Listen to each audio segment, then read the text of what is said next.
Well, we can add another list of individuals to the groups of individuals receiving death threats from Donald Trump's cult members, and those are secretaries of state.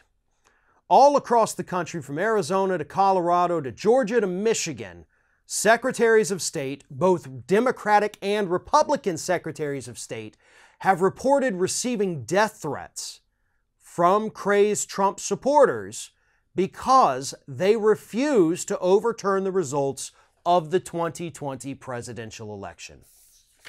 You have Arizona's Secretary of State, Katie Hobbs, who is a Democrat. She has spoken at length about the threats she has received. You have Colorado Secretary of State, Gina Griswold, who is also a Democrat, also telling stories about the threats that she has received here.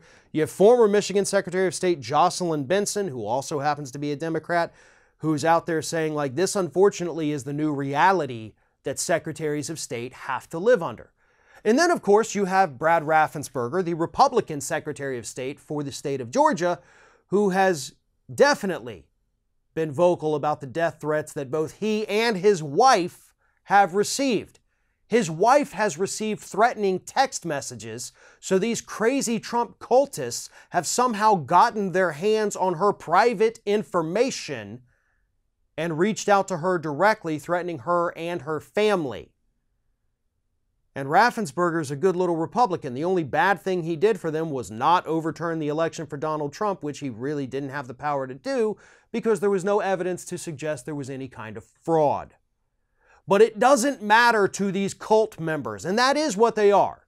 These are cult members. And you have individuals out there, these secretaries of state who are in charge of state elections, who the cult members perceive to have committed a wrong against their leader. That's what this is about. They should know, but they don't, that there was no fraud.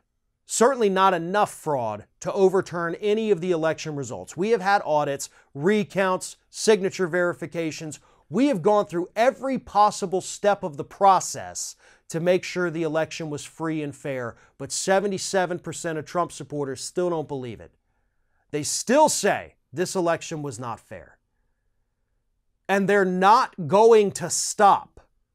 That's the problem. Until these individuals are caught and prosecuted and thrown in jail, they're not going to stop. It's like the crooked CEOs that we talk about all the time, right? You get popped for, oh, you've been breaking the law over here. You've been breaking the law over here. You've been poisoning people with this chemical. You've been screwing them over as the CEO of the bank. They don't ever go to jail, so they just wait a couple years. They do this stuff again because there's never any consequences.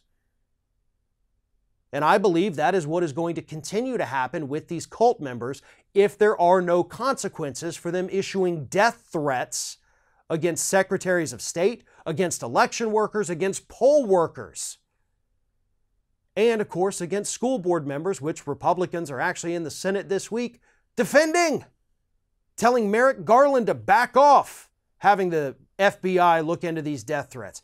This is insane. Because Republicans have become insane. And something needs to happen before one of these nut jobs follows through on their threats. Thanks for watching, and don't forget to like, comment, share, and most importantly, subscribe to our channel for fresh content 7 days a week.